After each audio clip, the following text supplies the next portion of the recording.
Just like in the presentation, a bell will be heard to signal that the time is up. Medyo lumakas siya ngayon. The questions were pre-screened by Dr. Joselito F. Villaruz, member of the Search Committee and President of the West Visayas State University in Iloilo City. While clapping is allowed, we are requesting our audience to refrain from making cheers and yells for your supported candidates to ensure order will be followed in the open forum. Ayan. I'd like to also announce the sequence of our questioning. We have 5 sectors who will be given 3 questions each. The first to ask their question is the faculty sector. The second is the alumni sector, to be followed by the student sector, then the staff, administrative staff, and finally, our community. May I request the faculty representative to be at our microphone at the middle of our venue. Again, may I request the faculty representative who shall be responsible in shooting the first question to direct it to our candidates. Faculty sector, please prepare. Let's also test some of your microphones before we start. Dr. Peke, please. Hello, hello. Dr. Yepes. Hello. Mayong udto. Yun. Mayong buntag pa, ma'am. 10:14 Abi na a.m. lunch na. Okay. Again, may I request the faculty representative to be at the center right now, to be followed by the alumni representative, student, staff, and community. Each of this sector will be receiving 3 questions each, but we're also gonna rotate them. We'll start with the question of our faculty representative. Please introduce yourself, sir. Good morning, everybody. I am Engineer Artan Jean Lanzuela Bantay, representative of the Faculty Advancement Network, formerly the Faculty Association of Visayas State University, and representative of the Faculty Union.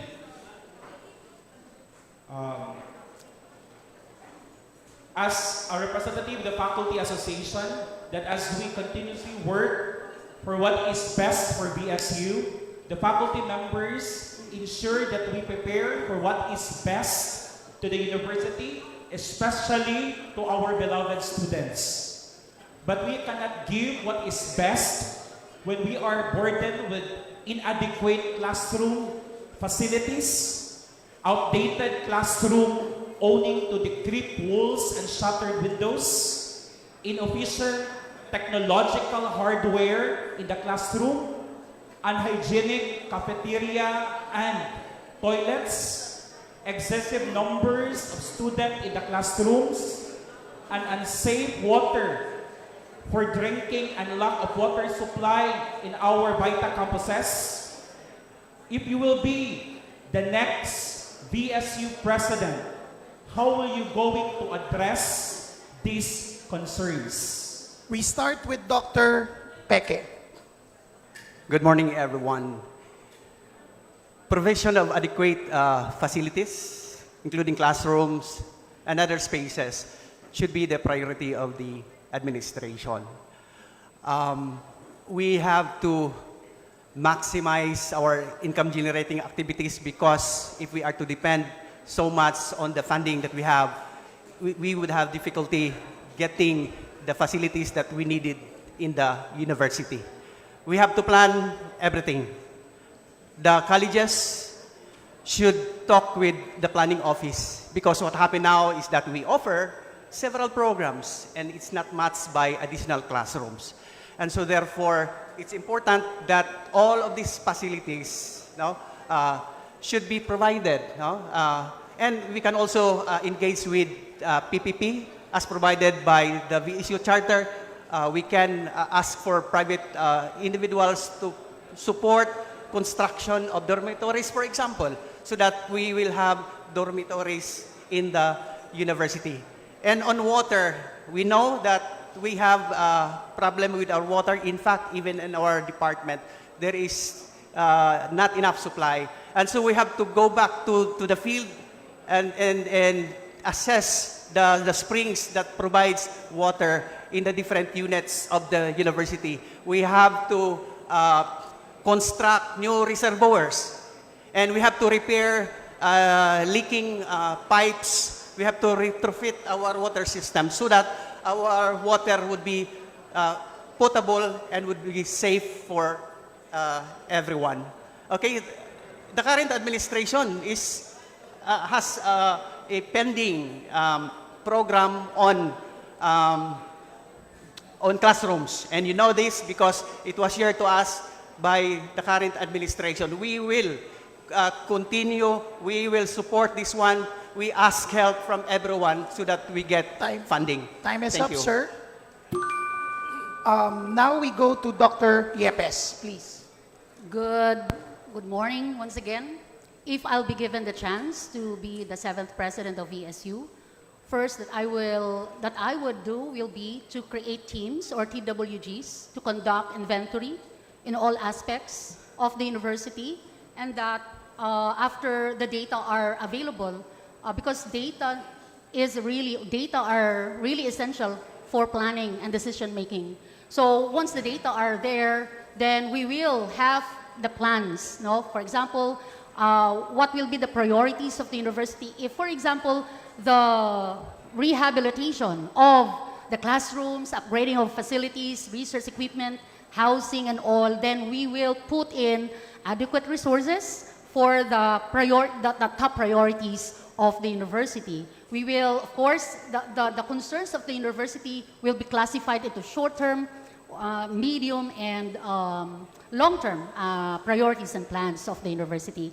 And these plans must be given, supported with a viable financial management or investment plan, because we cannot implement the plans, the priorities of the university, particularly classrooms, facilities, and others, if we don't find means so that these financial resources will be available for the entire university, of course, including the component campuses. Thank you. Thank you very much, Dr. Peke and Dr. Yepes. Dr. Bernales, please. Yeah, thank you. Good morning. So thank you for your question. So you have mentioned several items there, right? And it's very hard to prioritize all of them, right? So as what mentioned by Pres Yepes earlier, we need to have some data of which of those items that we need to prioritize first. Now, for example, for the classroom facilities, I know this is a very, very, I would say, important concern for all of us, because as what you have said earlier, how can we be more effective when our classrooms is not, I would say, livable, for example, right? So that is, if and when we will be blessed to become the next president, then that is one of the top priority that we are going to do. Now, you mentioned about IT hardware. Now, there are several IT hardwares. Again, we have to prioritize which of those IT hardwares that we need the most. And then we try to balance that, or we try to balance that with our, I would say, available financial resources. Otherwise, we also need to partner with other maybe institutions to provide us with some of those IT hardwares that you need. And you also mentioned about toilets and cafeteria. Now, for toilets, I think one can also tap the Gender and Development Office for this, because I believe that there is a 5% funding from the GAA, and then one can maybe explore on that aspect, so that this toilet, when I was the Vice Chancellor for Research and Extension in MSU IIT, toilet is one of my first priority, because I love to go to toilet every now and then. And cafeteria also. Cafeteria is one also, because the health aspect of our students and faculty members would be greatly affected if our cafeteria is not, I would say, clean and sanitized, for example. So in this manner, we need to partner maybe, I don't know if there is a college of hotel and restaurant management also to also help us, because I would like to believe that manpower is also lacking. We may have enough resources, but manpower is lacking. The last one is water supply. I would like to believe we can partner with LGU. We need to cut you on that, ma'am, because of the rules. I'd like to now request, I'm sorry for that, ma'am. Yeah, It's because of the rules. To be fair with everyone. Also, we'd like to remind the ones who's going to ask questions to directly ask the questions if possible. Also, we're also reminding all our audience right now to keep your voices down so that we can focus on listening on the answers of our candidates. Now, thank you very much to our faculty representative. We'll now proceed with our representative from the alumni. Please introduce yourself, sir, and then... Okay. Good morning to all candidates. I am Mario Balian. I graduated for so long, so I'd like to ask this question from the alumni sector. How do you plan to increase alumni engagement, support, and participation in university activities, including those who work abroad or locally, and what innovative approaches will you take to reinvigorate alumni interest? Thank you. We start with Dr. Yepes. Thank you for that question. I can speak of how we did it in Southern Leyte State University when I was the president. In all council meetings, in all workshop sessions, we included our alumni representatives, although there is no voting power from the alumni sector, but they are included in the different sessions that we have. With the technology that is available, we can always have a hybrid, Zoom or online or hybrid meetings or sessions so that those faculty members who are outside the country can still be involved in the planning process and in the decision making that will be made by the VSU academic community. Of course, we consider alumni as a rich resource for support, for financial support, and not only financial support, but other resources that would be needed by VSU as we move further and farther as a globally competitive university here in the Visayas, in the country, and even beyond. So that's it for your question, sir. Thank you. Thank you, Dr. Yepes. Now we acknowledge Dr. Bernales. Thank you. How do we increase alumni engagement? First, we have to create platform where every one of them can have access to that platform. Second is, we need to create program where the alumni engagement can be enhanced. For example, in one of the pillars that I have presented to you earlier, we have the VSU Alumni Connect, right? Alumni Connect, and that says everything there. We can invite alumni for mentorship, for example, visiting experts. If we lack experts, I would like to believe, VSU is already 100 years, so the experts around the globe are there waiting to be tapped from us. And then, in terms of additional participation of alumni, of course, university has different committees. And we will see to it that the committees where alumni can be of great help, then we can put alumni representative there. Because as in decision making, I would admit that my lenses also are limited. And when it comes to alumni engagement, I would like to believe that alumni has a wider lens. So their participation is very important. Thank you. Thank you very much, Dr. Bernales. Last is Dr. Peke. Okay, I have few things in mind. We have to co-create programs with alumni and other stakeholders. We have to tap our alumni for funding, technical services for OJT and immersion. We have to develop MIS to track our alumni. As for example, I'm still receiving communication from the University of Göttingen.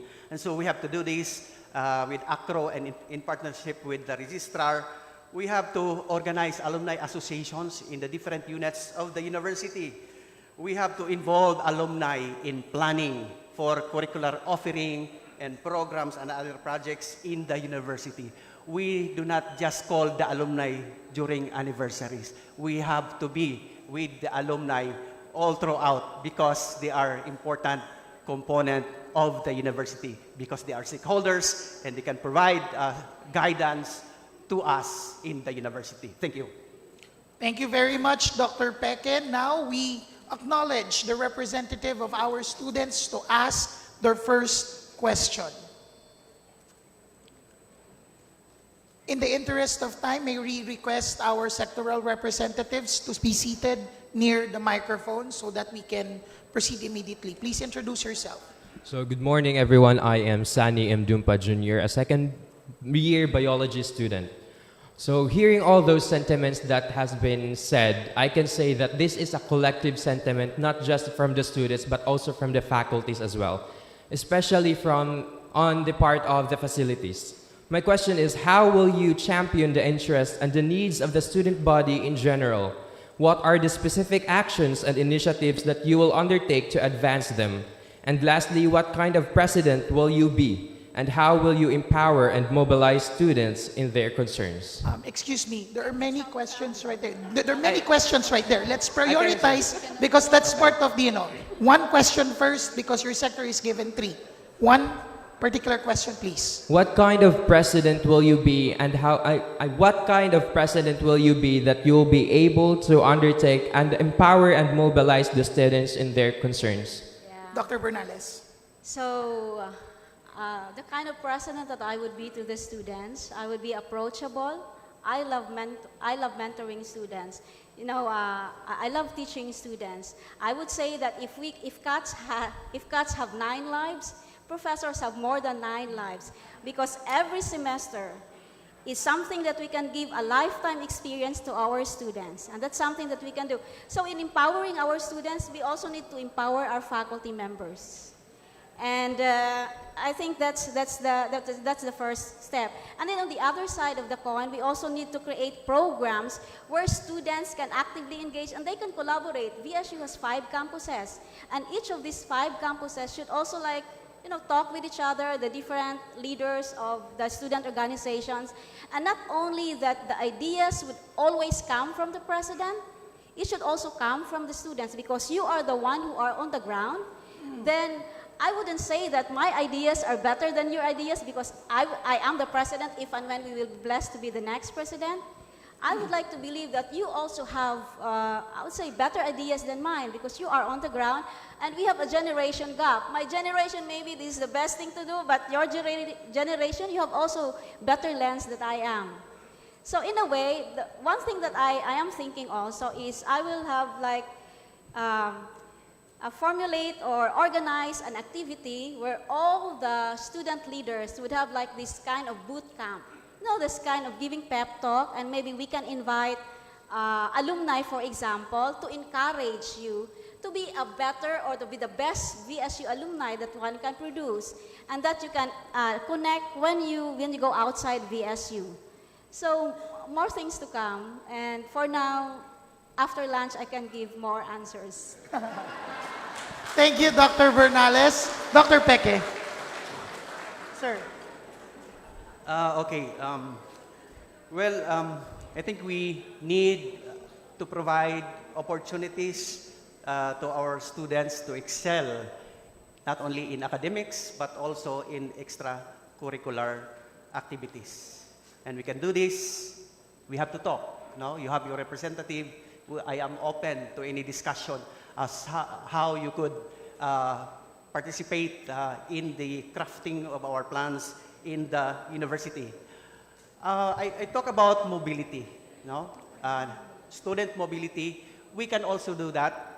And in fact, we will look at our curriculum if it's possible for students coming from the VITA campuses to come in the university to spend 1 semester here so that you would also experience how it is to be here in the main campus. We provide spaces for the interest of students, not only in athletics, but also in music, performing arts. I was once a varsity when I was a student, and there was this discussion of the very meager allowance of our athletes. I think we have to look into that because students need support. Not only the athletes during SQAAS, but also, again, in the fields of performing arts, music, and other interests. We have to invest in IT. That's the way so that students would be able to improve their skills, and we have to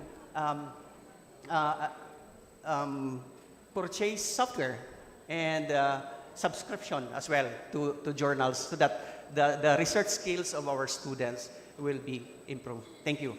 Thank you, Dr. Peke. We now listen to Dr. Yepes. Okay. Students are not only considered the most valued clients of the university, but they are also co-creators. And in fact, it's one of the 8-point agenda that I presented a while ago. When I become president, we will, together with the team, with the VSU team, we will create or establish well-organized student programs and initiatives wherein we can have an avenue to listen your concerns and interests. We'll create, I'll be a listening president. In fact, when I was the president of SLSU, we did hopping from one campus to another to have a dialogue with students and all the stakeholders of the campuses so that the management, not only the president, but together with the vice presidents and campus directors, we will be able to listen to your concerns and interests. And then, after we listen to your concerns, we will prioritize and, of course, include that in our planning session. And like what I said a while ago, that alumni representatives will be part of the planning sessions of the university when I become president. Student representatives will always be part also in the planning sessions and, of course, decision making. Of course, we need to prioritize the concerns of the students because we know for a fact that resources are so limited. And it's about the kind of president, no? So yeah, I'll be a listening president. Thank you. Thank you very much to our student representative. I'm sure you have many questions pa, but you have 2 more to go while we rotate this across our 5 sectors. Now, we'll listen to the question coming from our administrative personnel. Good morning, everyone. I am Dr. Elwin J. Yu, the Chief of the University Services for Health, Emergency, and Rescue, and at the same time, the President of the Visayas State University Administrative Personnel Association. My question is this. Earlier, almost an hour ago, more than an hour ago even, you have presented your plans and programs, but to me, these are broad strokes. I would like to ask, at this point, if you are chosen to be the next president of the Visayas State University, is specifically, what can VSU expect to attain in the next 4 years? And what exactly are your realistic strategies, programs, and projects towards this end? We start with Dr. Peke. I mentioned 8 goals. And of course, one is to strengthen our educational system. We have to invest on facilities, laboratory spaces, classrooms, and other spaces.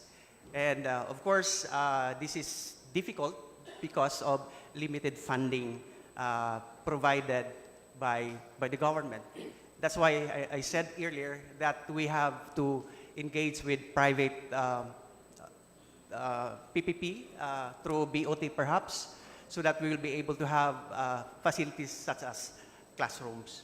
And I want to see a beautiful campus and a clean campus. And so we have to address our problems in solid waste. This is not a new problem. This is an old problem, but we really have to invest on solving our solid waste management problem, especially in the main campus. I am open to discussion to any sectors of the university, and therefore it's important during planning process that there will be representations from the different stakeholders in the university.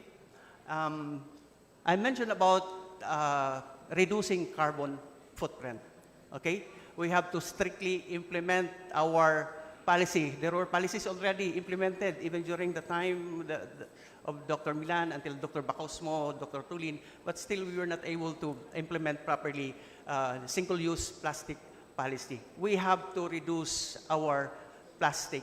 We have to talk with the LGU on how to go about with these plastics. Of course, they will not accept the old ways that we have. We have to talk with engineering or other Thank you, offices. Dr. Peke. We now listen to Dr. Yepes.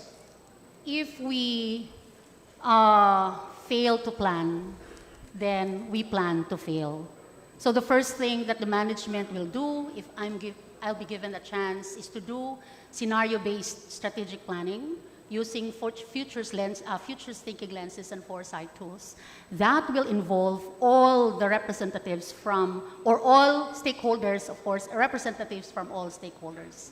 And from that session, all aspects like academic programs, so that we can sustain the academic excellence, what we really need to upgrade the academic program so that our graduates will not only be employable here in the Philippines, but of course be globally competitive. Then for the technology, especially the emerging technology, what are our needs, the research component, how we transfer this technology that we have to the communities, because our communities are needful of the transfer of expertise and technologies that we have. And all others that I have mentioned, especially the one that I mentioned about the student programs and initiatives, e-governance, and even how we are going to expand our global prominence or our global performance, particularly our IZN initiative. So planning session using the futures thinking lenses and foresight tools, and of course involving all the stakeholders. And that plan cannot be implemented effectively if we don't find ways and means, meaning the financial resources and other logistical resources that we need, so that each of the sectors and each of the functional units can efficiently and effectively implement the strategies, meaning the programs, the projects, and activities in every big and small plans that we will have after we do the scenario-based strategic planning. This, I think, would make VSU a more resilient, We would like to responsive, cut and you, ma'am. sustainable university. That's Thank part you. of our rule. Again, Dr. No Bernales. problem. So now we all know every higher education institutions wants to attain growth. But one of the paradoxes of growth is that growth creates complexity, and complexity is the silent killer of growth. And to balance these two things is a very delicate thing, and with many concerns that an institution should face. But I wrote here some items here. First is the infrastructure. Dean Pecky made mention about the ongoing construction of classrooms, or there is a plan, then we will pursue that one. And then integrated system. I mentioned earlier that we should have an integrated system, not only for faculty members, but as well as for students. If you talk about enrollment affects also the faculty members. So this is a two-way flow. And then next is the institutional data warehouse. You know, we have accreditation processes, all these accreditation thing. We need to have a data, some sort of data bank where everyone can access that data, so that it will not anymore take us more time to retrieve all the data. And then the next one is the management of our intellectual property assets. I have seen the number of research the VSU has. And how do we manage these intellectual property assets, and how many of these research products have been transferred to the community? So we talk about technology transfer, so we will also prioritize that one. And the other one, of course, is one of the very important things, talking about digital era, the new skills that we need. And they said that the skills-related challenges in this digital era, there are 4 things: the upskilling, the reskilling, the mindset change, and continuous learning. But we cannot have mindset change without upskilling and reskilling of our workforce. So we will prioritize also that. I mean, not only for the faculty members, but also for the staff, because the staff is part of our innovation-ready workforce. Thank you. Thank you very much, Dr. Bernales. Thank you to our representative from the administrative personnel. Now we go to the question from our surrounding communities, who are actually an important stakeholder of VSU. May I request the sectoral representative from our community? If you have question. Anyone from our community, the barangays, probably the local government units, the local government unit that we're currently situated in?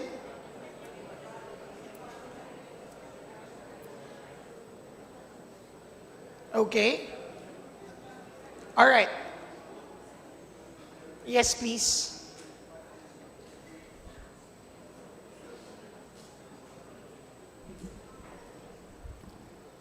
Good morning. I am Lisa Jo Bimasendo, one of the barangay kagawads of Barangay Guadalupe. So here is our question.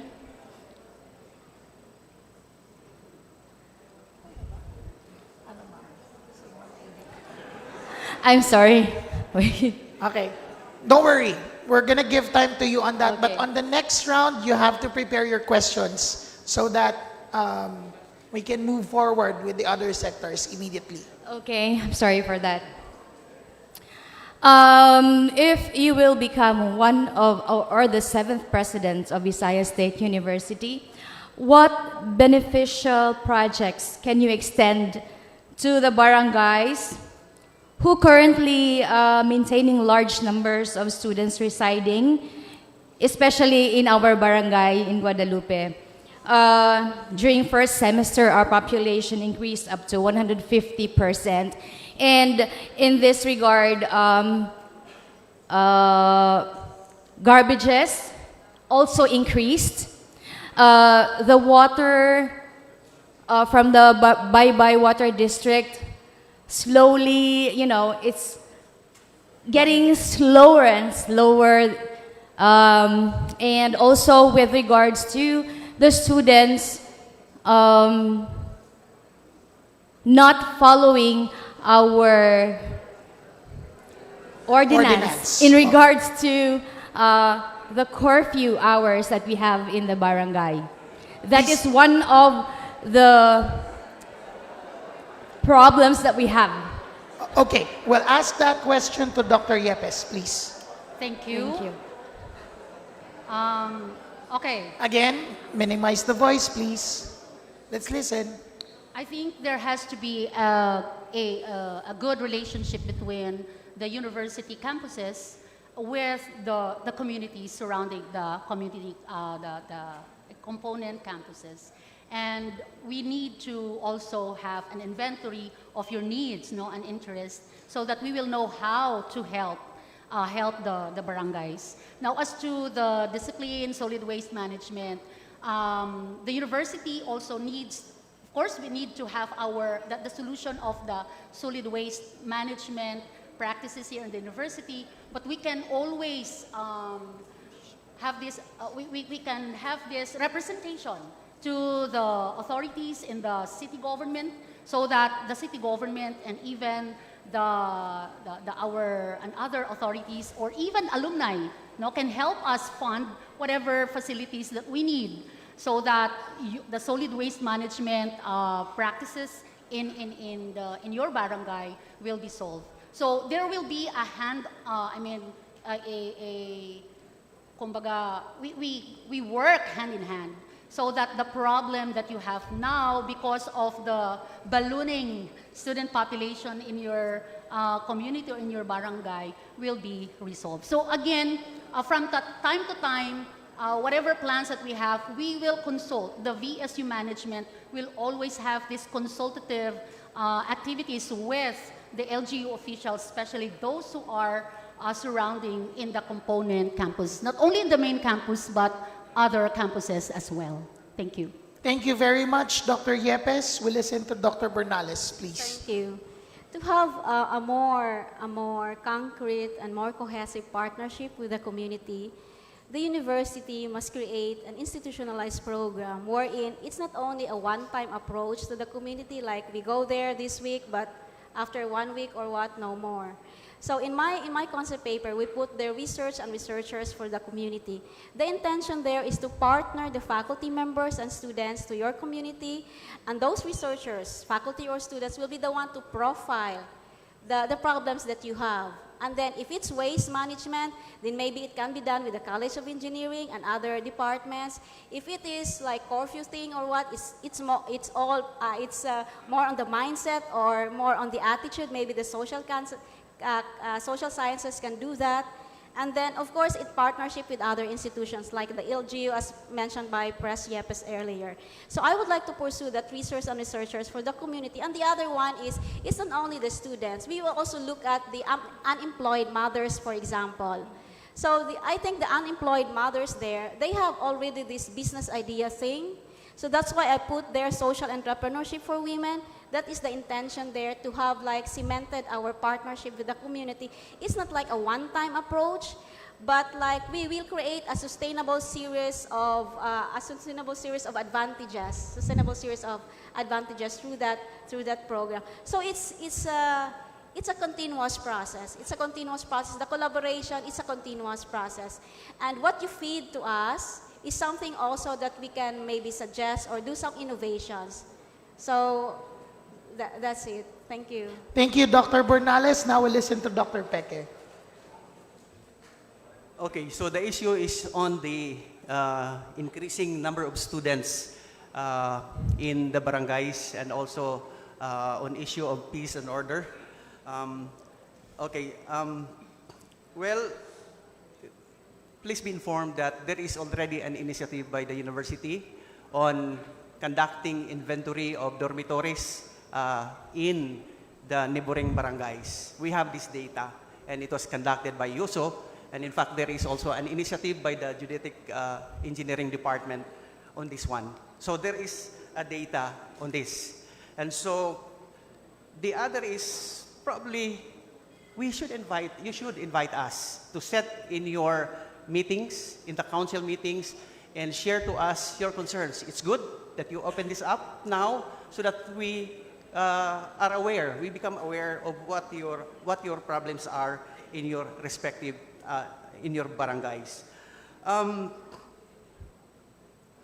Okay, on the increasing number of, it's already crowded. I understand, I know that because I used to be a resident of Barangay Guadalupe, and I've seen the increase in the number of students and dormitories. But again, we have to craft policies. We have to strengthen our Pagpangguapa program so that we can also provide livelihood. We have to tap Bidani program of the university, again, for your livelihood activities.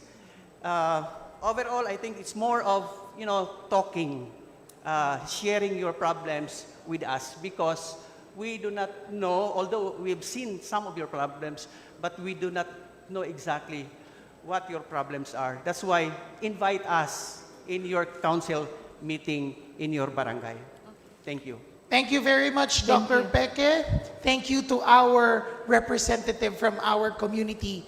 Congratulations to all of us. We're done with the first set of questions from our sectors. We'll go with another round because there's going to be 3 questions per sector. And I'm sure that there are many issues that you'd like to ask our candidates. So I'd like to request our faculty representative to ask the question, the second question coming from your group, please. Good morning, everyone.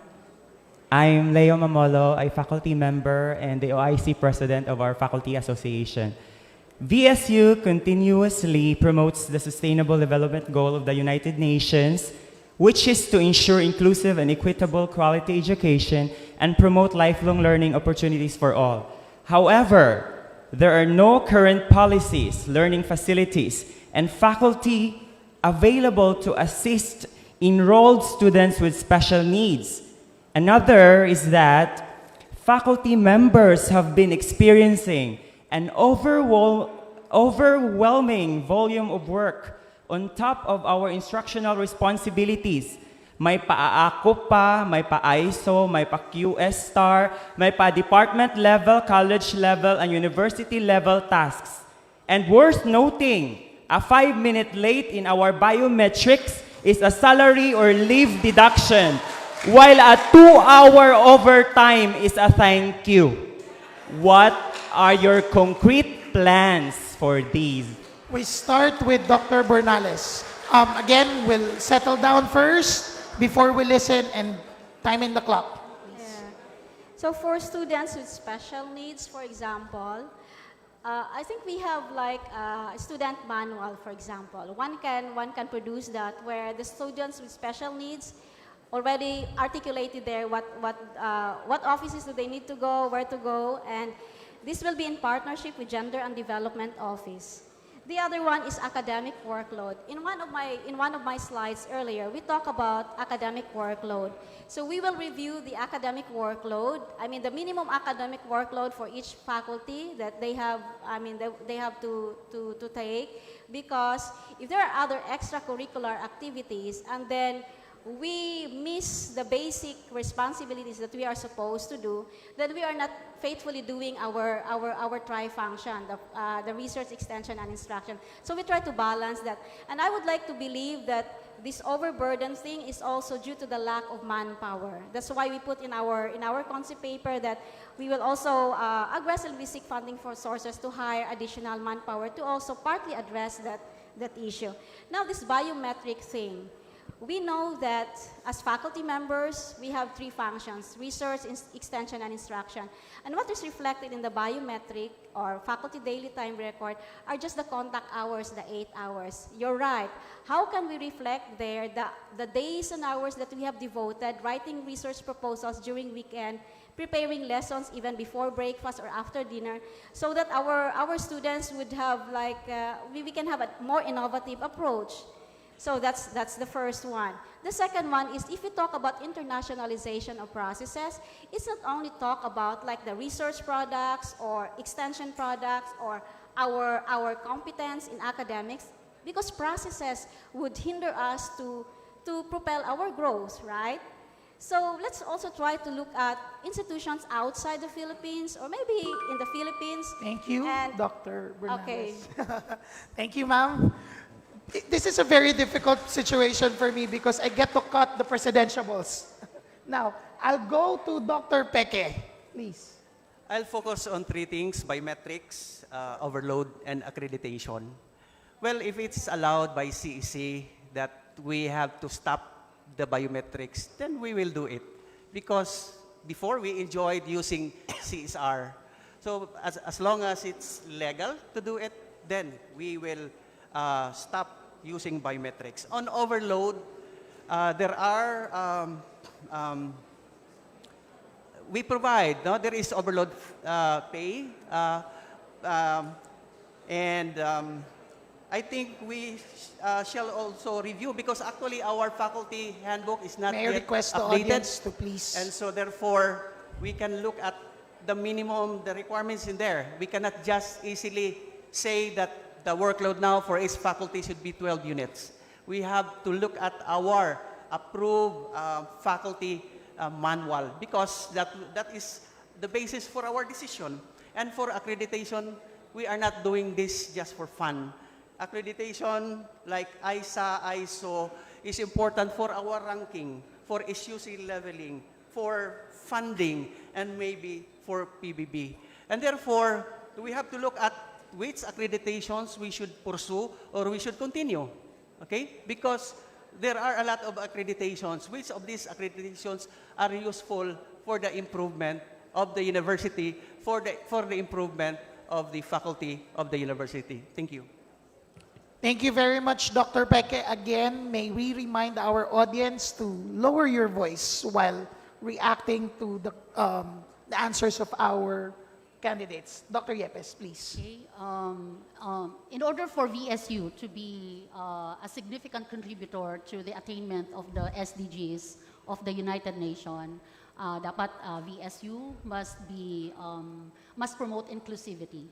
So inclusive education, this is one of the priority agenda of CHED, so we have to support this. Inclusive education wherein equal opportunities will be given to all kinds of students, not only students but even employees, so that we will be gender and development responsive university.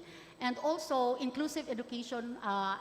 One thing that I would like to prioritize is to have of course, data-driven research activities, particularly on taking into consideration the first generation students of each of the families that we have in the community surrounding VSU campuses. That's for inclusivity and for faculty overloading of faculty members. Of course, we can revisit our faculty workload guidelines if we have, and then try to update or upgrade this faculty workload guidelines that will be more responsive, relevant, especially to the nature of the job or the functions of the faculty members, especially that the faculty members do teaching and learning activities, research, extension, and even generation of income, additional income to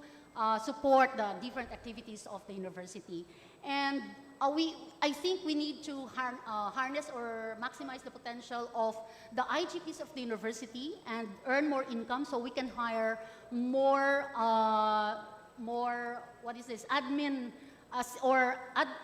administrative staff on COS. Thank you very much, Dr. Yepes. Thank you to our faculty representative. Now we go to our alumni sector representative.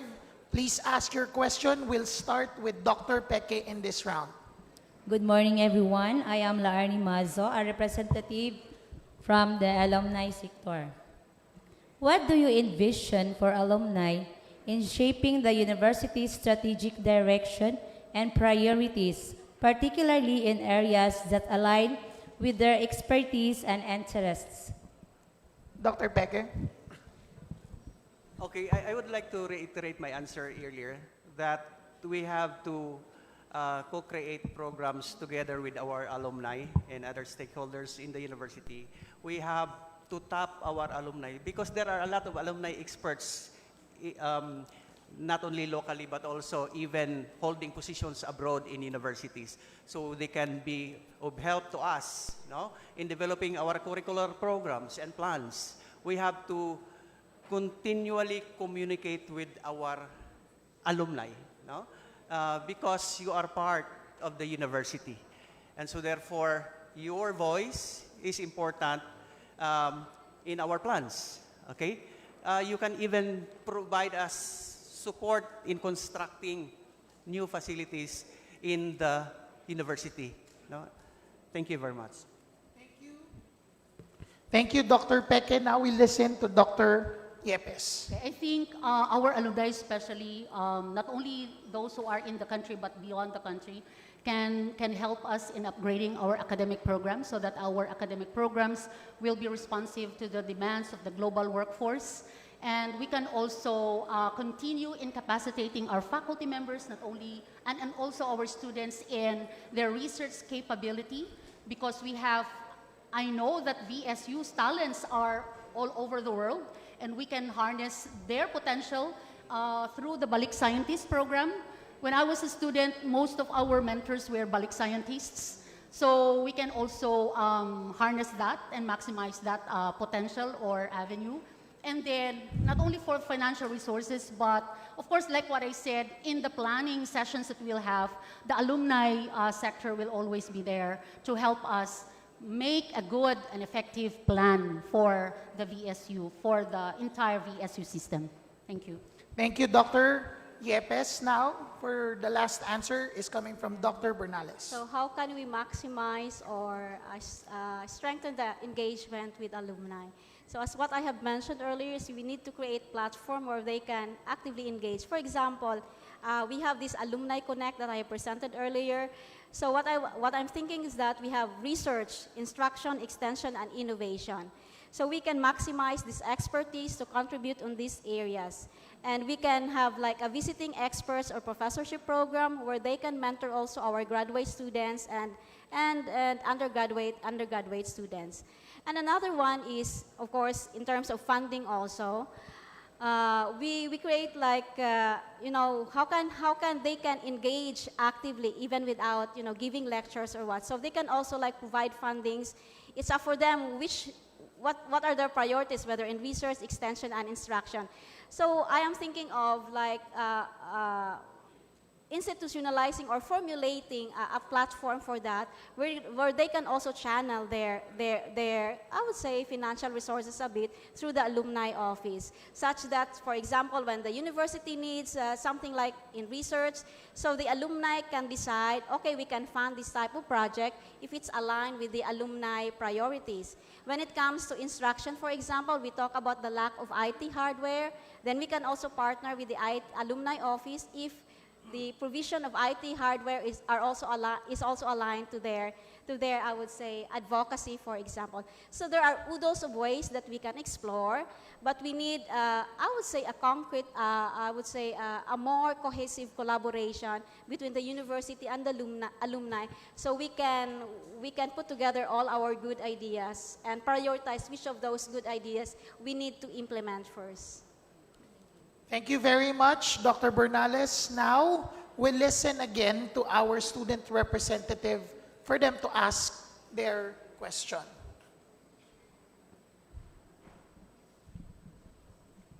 Okay, so good morning, everyone.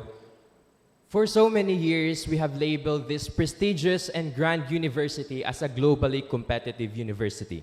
However, for so many years also, there had been an inadequate and outdated facilities as mentioned by the faculty union. These affect the quality of education and student life greatly. Some of the departments, especially those in the sciences, lack sufficient or functional laboratory equipments.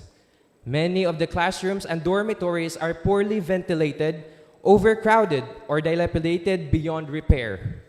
Some of the dormitories do not even have electric fans, making them uncomfortable for the students for studying and sleeping.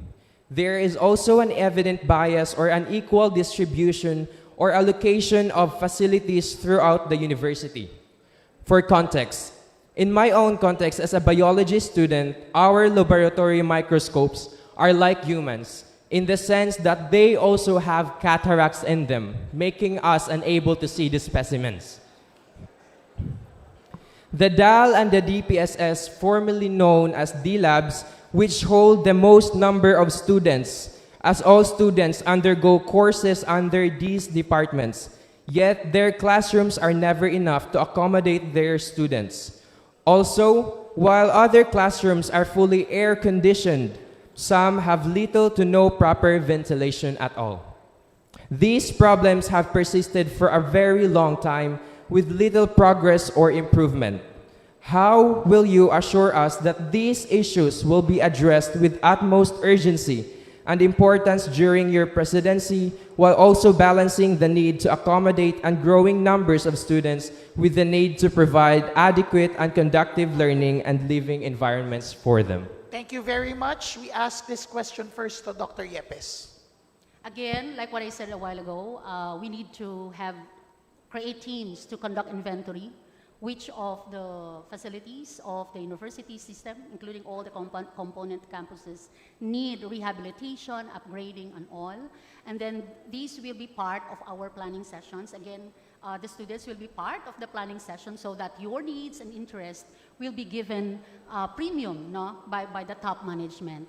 And like what I said, the plan cannot be effectively and efficiently implemented if we don't have funds. Now, we know that we have limited resources, so we will harness the potential of our faculty and even students to do or prepare proposals, project proposals, because CHED, DOST, Department of Agriculture, and other funding agencies are ready to have these fundable, viable proposals of the university being funded. Now, if still we need more financial resources, we will tap or maximize the participation or the help or assistance from our alumni, because they are a potential sector that can help our university in upgrading all these facilities that you have aspired for. So again, yeah, participation, constant dialogue are the strategies that we need to do so that your interests and concerns will be addressed upon. Thank you. Thank you, Dr. Yepes. We listen to Dr. Bernales. Thank you. Now, if we try to produce competent graduates of VSU, there are two things that we need to look at. The competence of our faculty members also and our facilities. And what you're talking about earlier is all about facilities, right? Facilities. So I would like to assume that we have more than competent faculty members in VSU. So to address that issue, as I have presented earlier, it's one of our priorities because it's like living in a house where everything is in a mess and you want to excel. How can you excel in a house where everything is a mess, right? So that's one of our priorities. We will make sure that that should be one of our top priorities because we don't want to be like, as what you have said, like globally competitive and yet you are sacrificing in your own corner. The second one, and the second one that we also have to address is our absorptive capacity. Might be that we have this lack of equipment or lack of classrooms because we have been absorbing beyond our absorptive capacity. Can be one possible. And if we have that tendency to absorb beyond our absorptive capacity, it's complex, not any more complicated. A complex system are more than three-dimensional. It's very hard to solve because you cannot predict the reactions after. But anyway, to address your last question is, there are 3 C's. You need also to voice out your concern, not only like when somebody would ask you, because there is always a forum where you can, if and when we will be blessed to become the next president, I will provide that avenue where everyone can express their thoughts and voices. So it's like 3 C's, like communication, collaboration, and coordination. Thank you. Thank you very much, Dr. Bernales. Dr. Peke, your response to the question, please. We are a family, and each one of us has also a role to play. We do not rely everything to our leaders. Our faculty can also do something by engaging into research. In fact, this is happening to some units. They were able to acquire good facilities because they have research projects where they can charge the needed equipment for instruction and for research. And I know that you have problems in the dormitories. We have inadequate facilities for learning. Our laboratories are no longer functional. We will improve this one. No? And of course, we now offer a lot of programs, which is actually, and we do not add more buildings, new buildings. And therefore, we have to look into whether we have to have a moratorium, for example, like for 2 years, that we have to stop for a while offering of new program until we are able to construct new ones. Because again, it was mentioned that there are so many students, but our facilities are not enough, to provide the students the best learning experience. And this is why, as I said, we have to look at, I agree that we have to look at our carrying capacity or absorptive capacity.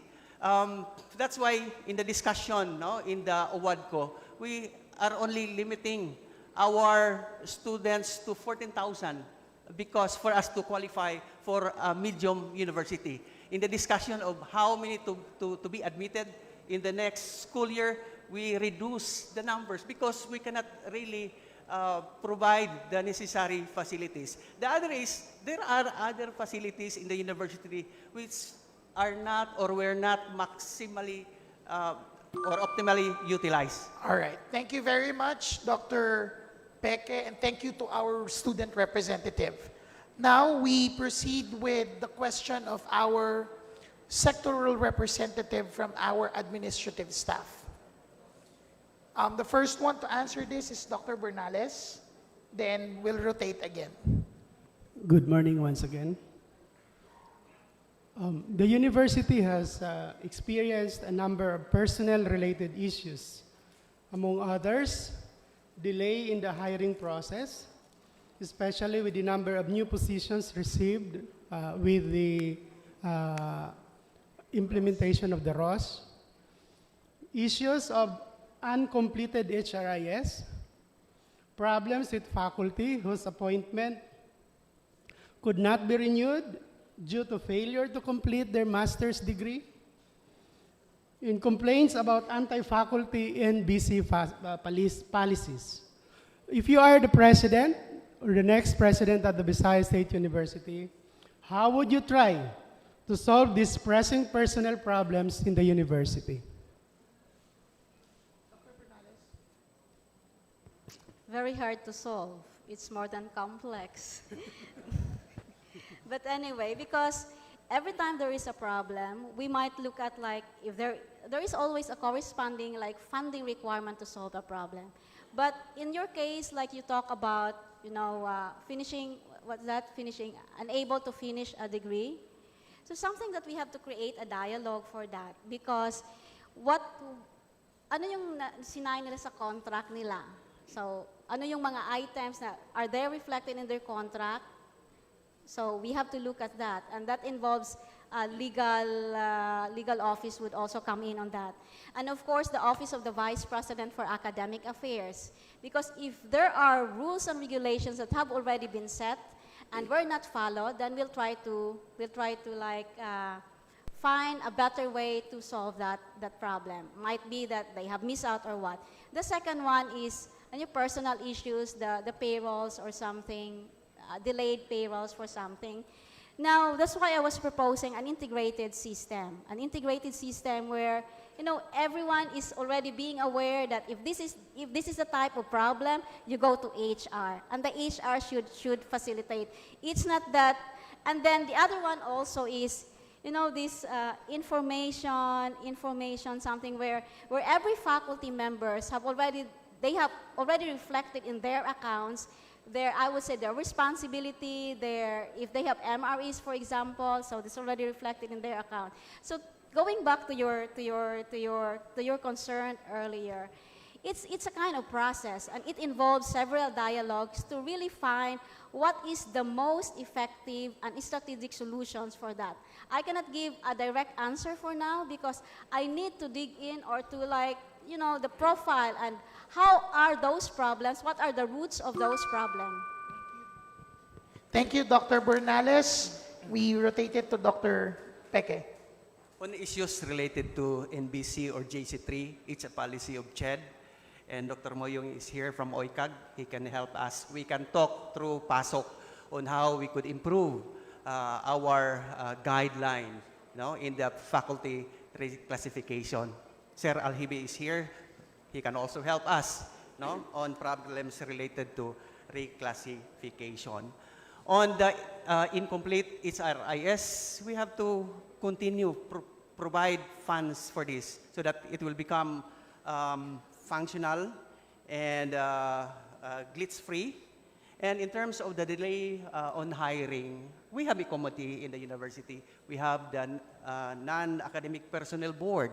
We have to empower our APB in partnership with our HR office to discuss on how we could expedite the filling out of positions for non-academic position or staff in the university. Thank you. Thank you very much, Dr. Peke. Dr. Yepes, please. As to the hiring process, I think we need to check, evaluate nasaan tayo, what are the gaps, so that we can provide practical solutions so that all the ROS or the items that were given via ROS will be filled up and can serve the most important stakeholders or all the stakeholders of the VSU system, including the component campuses. Now, as to personnel-related problems like delays in payrolls and all, one of the 8-point agenda that I presented a while ago is on e-governance using emerging technologies, and that can help make our tasks, voluminous tasks in the university, including all the component campus, much easier, much lighter, more efficient, and more effective, particularly the completion of the HRIS, the Human Resource Information System. Because when we have this in HRIS, all the four core areas of the human resource management will be addressed, especially the payroll, the leave management, and all others can be made efficient and more effective and friendlier, not only to the faculty, but also to the admin staff. And then the staff development program also, I think the administrative staff should have equal opportunities with the faculty. So we have to have guidelines so that the admin staff can also personally and professionally grow together with the faculty. Because how can we give quality education and quality support services if our faculty and of course our admin staff will not professionally and personally grow? And that's part of my 8-point agenda to promote a highly nurtured and empowered employees of the VSU system. Thank you. Thank you very much, Dr. Yepes.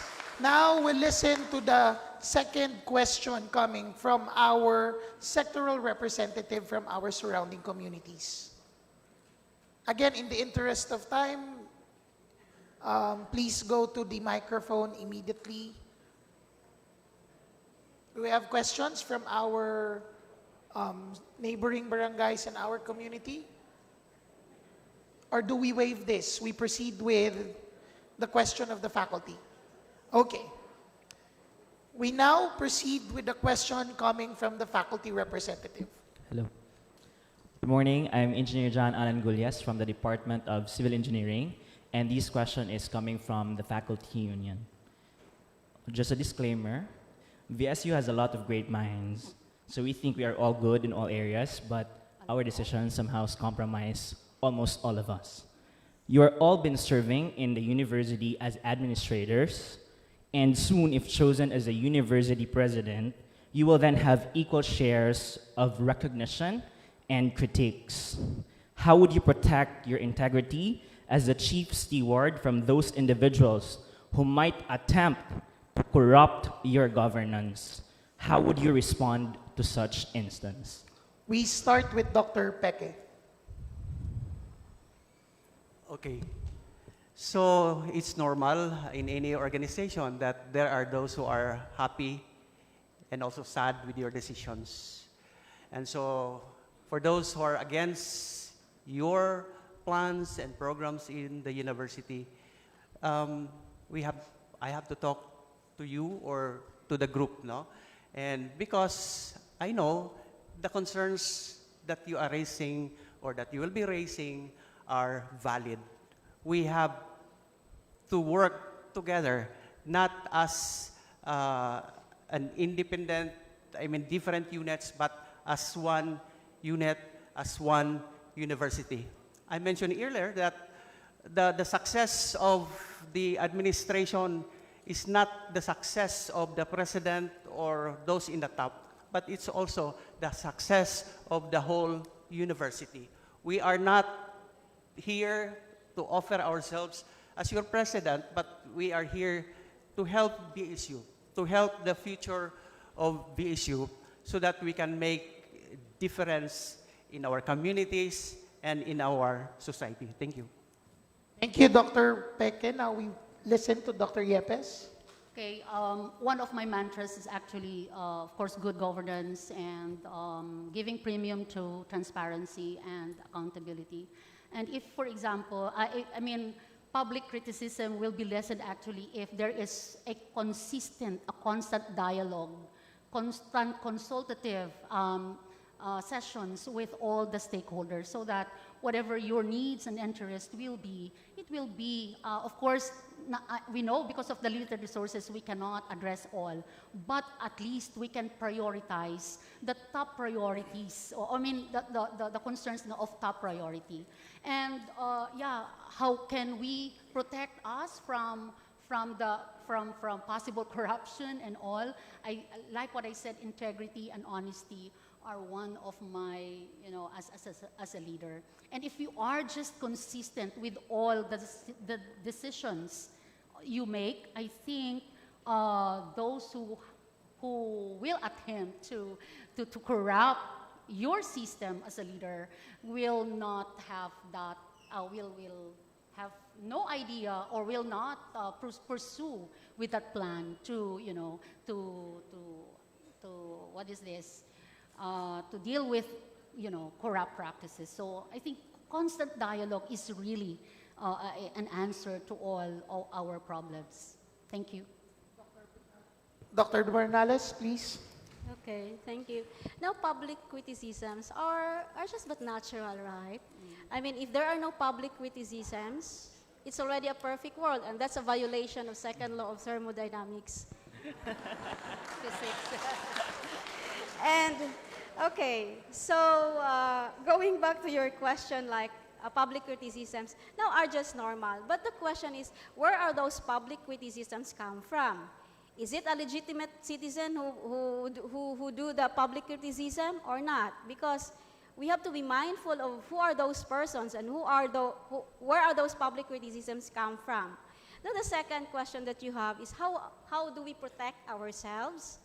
Now let's go back to the VSU core system. It says everything there. Relevance, it talks about the programs and initiatives that we are going to give or to offer. Integrity, it talks about our process. So I have this mantra also that to respect the integrity of the process. Now, truth, that's the basis of our decision. Every decision that we are going to make should not depend on whatever public criticisms that we have received, because the only thing that they cannot get from you is your responses, right? And I don't have the luxury to accommodate all those public criticisms. Of course, we have to be picky also, whatever is helpful for us. And then the last one is excellence. It's how we do things. And every one of us will imbibe that core value seriously. I would mean seriously.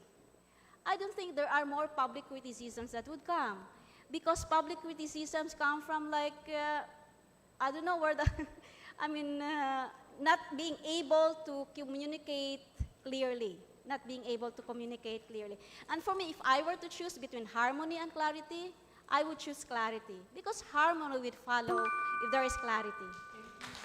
Thank you so much. Thank you very much, Dr. Bernales. Thank you to our representative from the faculty. So that completes their 3 sets of questions. Now we'll listen to our alumni. Alumni, please.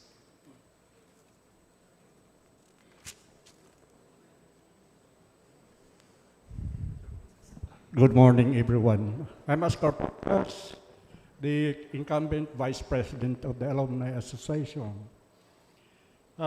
Considering all the questions that were raised so far, it's tough to become a university president of VSU. Thus, we need a president who is perfectly healthy. I know when you applied for the position, you must have been required to submit a medical certificate.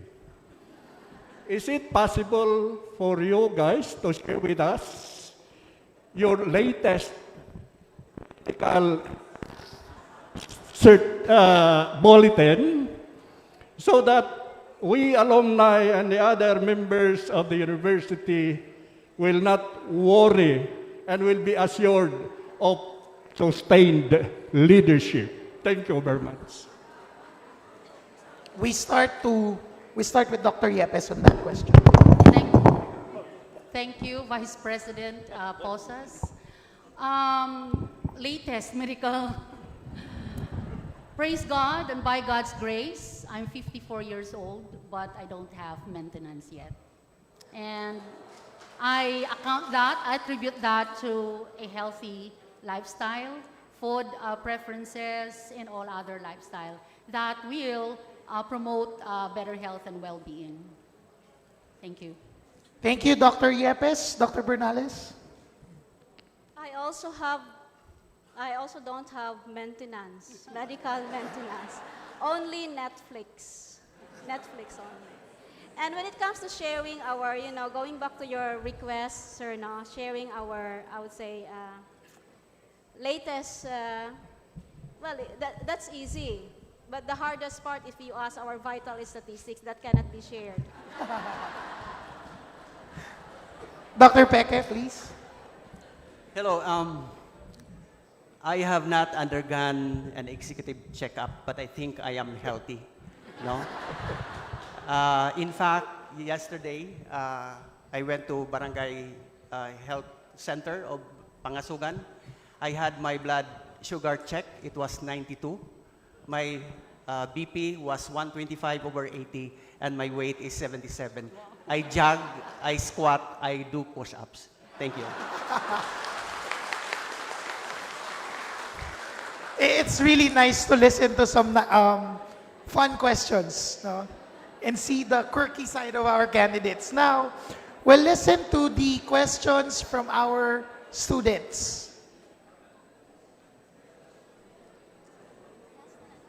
Yes, this is going to be the last question from their group. Then our sequence will be Dr. Bernales this time. So once again, good morning, everyone. We all know that this beloved and dearly university of ours is labeled as a green university. However, there is a major concern regarding the environment. And for full contextualization, given the fact that not all of our presidentiables are from this campus, if our presidentiables would like to have an idea, we, the students, prepared factual photos. So if you would like, we will provide photos.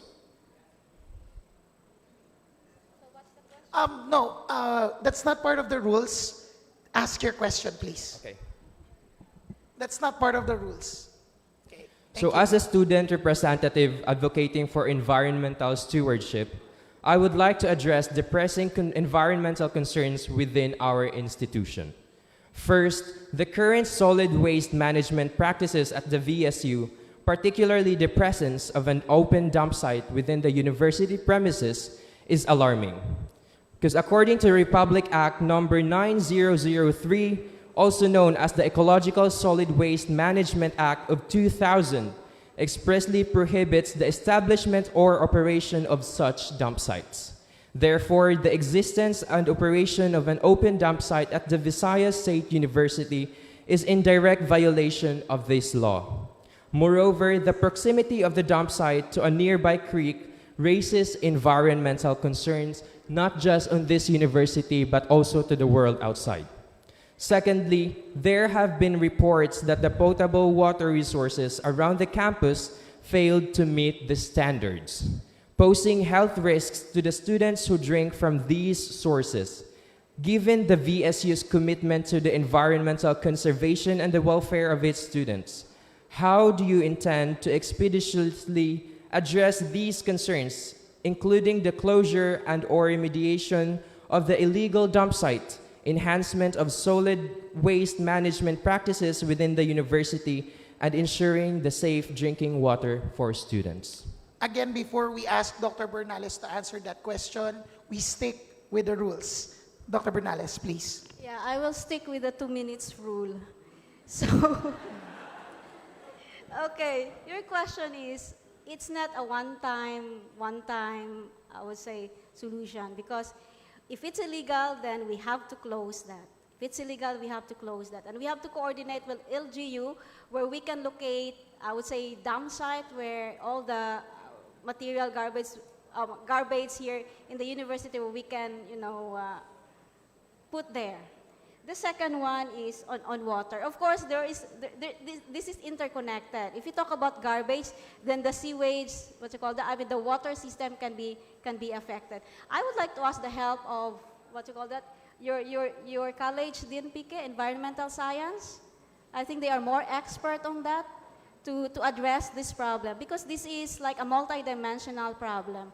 And when it comes to water, like safe drinking, then the chemistry department would experiment how safe or how bad already is the water. And this requires an ecosystem approach. It's not only that the president will solve this, but it's all of us will solve this. Thank you. Thank you, Dr. Bernales. Dr. Peke, please. Okay, thank you for raising that up. I agree that we still have a problem, and it's a big problem on our solid waste management We have created a committee on this, and again, we have to empower, we have to strengthen the committee, no, so that they could propose viable plans and programs on how to address our solid waste. I know I've been to these sites. In fact, there are also like, so I'm looking at the three rivers, Calbigaa, Lagu-Lagu, and Pangasugan. We can actually make use of this. Unfortunately, some are, I mean, for as a source of water. Unfortunately, some of these rivers are actually very dirty. And so we have to address this one. We have to talk with the LGU, especially on the disposal of our solid waste. We implement our policy, the single-use plastic policy. We have to empower our students in dormitory to reduce, and in faculty housing to reduce their garbage. We have to tap people from engineering so that we could valorize, we could produce new products from the basura. We could tap people from chemistry or biochemistry so that, again, we could make use of the basura that we have in the university. Thank you very much. Thank you, Dr. Peke. And now for the last response, Dr. Yepes. About solid waste management, I think we really need to have a policy that is approved by the Board of Regents about the implementation of solid waste management. And then, of course, we need to establish solid waste management facilities for not only for solid waste, but also for hazardous waste and wastewater. Because at the end of the day, all our wastes, domestic waste, will go to the ocean. The marine life will also be affected. No, the source of our food on the daily basis. And then, of course, segregation of solid waste need to be done also, so that we can identify which solid waste or waste material can still be reused and recycled. And of course, very important is to coordinate and collaborate with the LGU so that we will know which part we can dump or throw our waste materials. It will not affect the population of the VSU system, and also not affect the barangays surrounding the VSU campuses. So one of the 8-point agenda that I mentioned and presented a while ago is green, on establishment and implementation of green campus initiatives. And all this will be part of that program. Again, if I'll be given a chance, we will start with gathering of data so that we can have a very effective and efficient plan to respond to that concern and interest of the community. Thank you. Thank you very much to all our candidates. Thank you very much to our student representative. Now we will listen to the last final question from our administrative personnel. Good morning. Okay, so this will be our last question. I am pretty sure whoever among you becomes the next president, you will certainly be facing a voluminous problem to solve. Okay. My question is this. As a state university, VSU is mandated to perform higher education, advanced education, research, and technical advisory extension programs and/or services, which will be funded by the General Appropriations Act.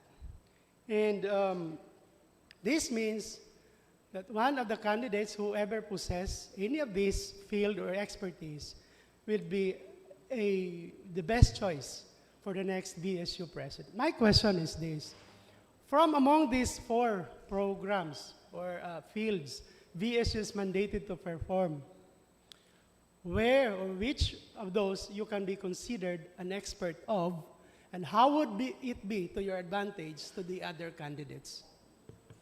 May I request Dr. Peke to answer this question first?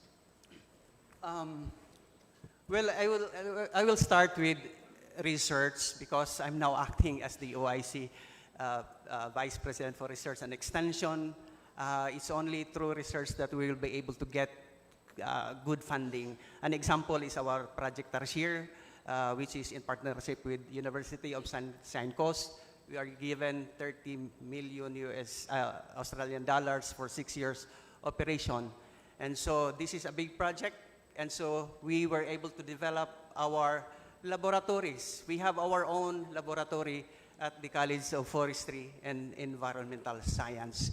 I will look, again, on the other hand, I will be, in terms of administration, I have a good experience serving as Dean for 7 years and also as Department Head for 5 years and Director for the Regional Climate Change Research and Development Center. I have, from all these years, I have gained an experience on how to run the office. There are a lot of problems, of course, and one of the problems is budget. But we were able to repair some of our facilities. And so what I did was just to go to the offices where we can have access to resources. For example, I was able to get cements from the PPO so that I was able to, pave the entrance of the Climate Change Research and Development Center. I was able to install tiles in all classrooms in the College of Forestry. And again, the college has only a very limited funds, but it's up to you to go to the offices who can help you implement your programs. That's in the local level. But we could also... Thank you, Dr. Peke. Dr. Yepes, please. Okay, thank you. In order for VSU system to become resilient and sustainable, I think we have to have a balance of all the aspects or all the tasks that we are to perform and all for us to respond to all the concerns, particularly in the higher education, advanced education, research and innovation, extension and technical advisory program, and even the admin support services or the GAS. So we have to have a balance so that we will become resilient, and more sustainable. In fact, I would like to share with you, because you're talking or you're asking what is the edge, my edge over the other candidates. Of course, modesty aside, I'd like to share with you that because of having every year, we have these balanced scorecards for all the components or functions that we need to do here in the university. The university that I'm with has been a recipient of performance-based bonus. We don't receive COA disallowances. We don't respond to legal complaints from our contractors and others. So I think the best is not to be excellent in one area, but to have a balance in all the things that we need to do and respond here in the VSU system. Thank you. Thank you, Dr. Yepes. Dr. Bernales. Okay, so the items that you have made mention are interconnected with each other. You cannot compartmentalize advanced education from research and innovation, for example, right? And even if I have produced maybe significant outputs in research, I cannot claim myself that I'm already an expert, because if you are the leader or the CEO of a certain organization, it's more on research management, right? And the interaction, the role of the leader then is to put the right people in these four dimensions that you have made mention, and see to it that their interactions are more effective and efficient, so that we can better improve our university in terms of fulfilling our mission and goals. And now, when we talk about the interactions of this higher education, advanced education, technical support, this is an ecosystem that one needs to manage, an ecosystem. And an ecosystem is a complex system. And dealing with complex system, I think a physicist can better do that. Thank you. Thank you very much, Dr. Bernales. We request our representative from our surrounding communities to ask their one final question, if you have one. Okay, we have one final question from our community stakeholders.